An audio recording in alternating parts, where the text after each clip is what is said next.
Guys, I just made a macaroni and cheese sourdough.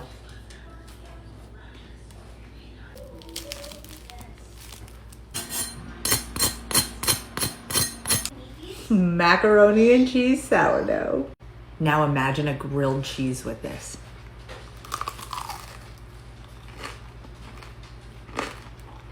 This is my sourdough starter. His name is Danny Dovito. We're gonna quickly feed it so that we can make some sourdough today, okay? I never measure.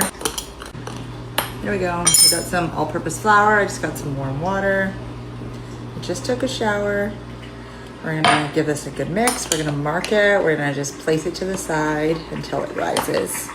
And then we'll make some sourdough. All right. After I feed him, I like to move him to a clean jar. I don't know why, I just don't like the way that it looks. And then I just made a mess of this one. All right, I cleaned him up and now I'm just marking it. And we'll come back when he's almost doubled in size. It's only been 1 hour, it has doubled in size, which means it's ready to use. And now before you even attempt to make a sourdough loaf, get yourself a scale, all right? And a big bowl. We're gonna zero this out.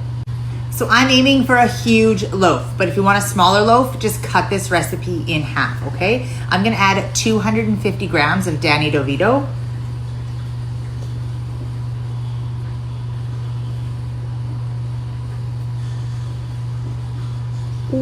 That was 254. Always zero out your scale. Now we need 750 grams of warm water.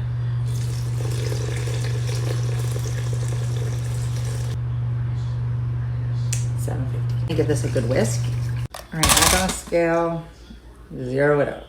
I forgot to mention that Danny DeVito got shipped all the way from West Virginia.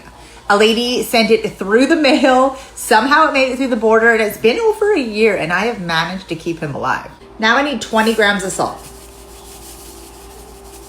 Now we just need 1,000 grams of flour and I'm just using all purpose. Scale done, now we're gonna give it another mix. We got kind of a shaggy dough ball. It's got my hands a little wet. So I'm just gonna use my hands here to just really make sure that all that flour is incorporated. Now we're just gonna cover this and come back in an hour and I'm gonna go make some mac and cheese. It's been 1 hour and I'm kind of regretting my life choices right now. I really hope this works. This is how the dough looks. Now we're gonna start doing a series of stretch and folds. But before that, we have to add our mac and cheese.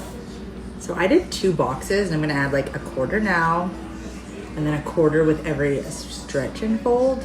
I don't know. I don't know. That's how it looks. I'm also gonna add some triple cheddar.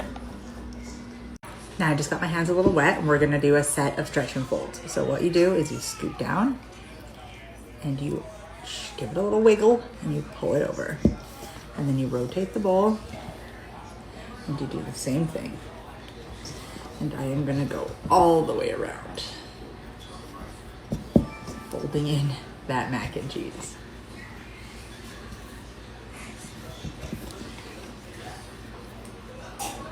All right, we're gonna cover this and we're gonna come back in 30 minutes. All right, it's been 30 minutes. We're going in with more cheese and more mac and cheese. Again, I just got my hands a little wet and we're pulling up our dough. This is what gives our dough and bread the structure. Every time we do a set of stretch and folds, the dough will become a lot easier to work with.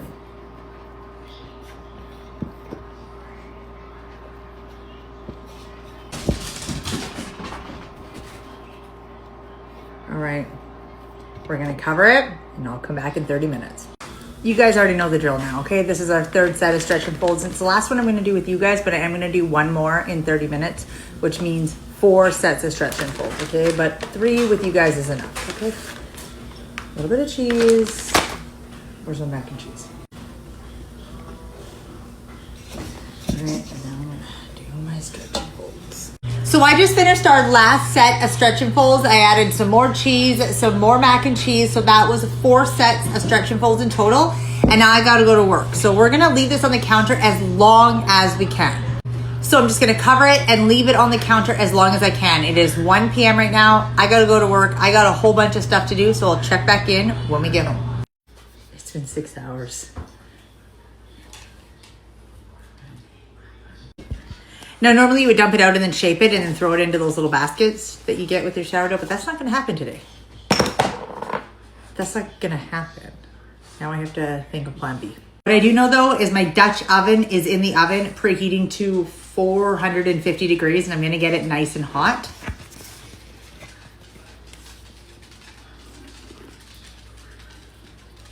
Oh my God.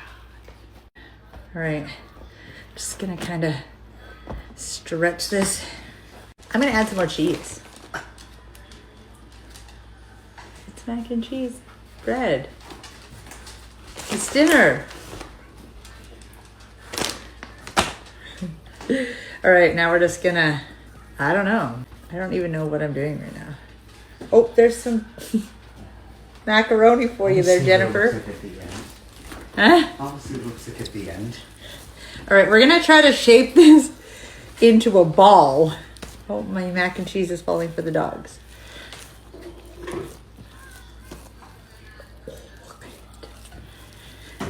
What the heck am I doing? You know what, don't answer that. Why do you keep laughing at me? I think it's beautiful.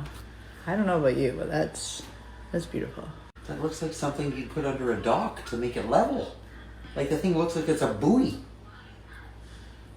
With barnacle. You're not getting dinner tonight. I was supposed to shape it on the parchment paper. All right. Come on, Bertha. Oh, look at that. Beautiful. I think you're beautiful. Don't listen to him. Now, I don't really know what I'm doing. I just have a pot. And for now, it's just going to go in there. That would have been really funny if the parchment paper snapped there. No, it wouldn't. All right, we're just going to leave it like that. I'm going to put a lid on it and kind of let it do another rise just while the oven gets up to 450 degrees and probably about 10 to 15 minutes for that Dutch oven in there. So this will maybe get half hour sitting like this. This Dutch oven is hot. If you do this method, be extremely careful. It was burning my hands through these. Okay. All right, let's move. It's sizzling. Look at that bread though. Can you hear that?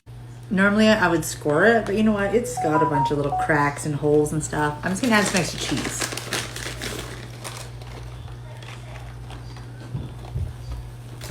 And we're throwing this into the oven at 450 degrees.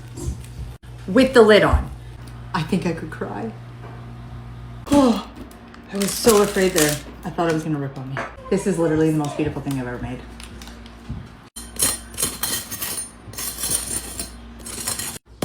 This just came out like 10 minutes ago. Probably let it cool, but I don't want to.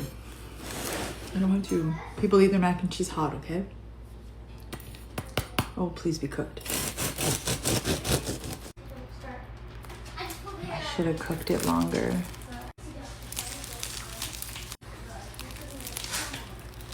I'm not sure if I mentioned how long I baked it for. I think I baked it for 35 minutes at 450 degrees with the lid on. I removed the lid and continued baking for about 20 minutes. And it definitely needed a little longer.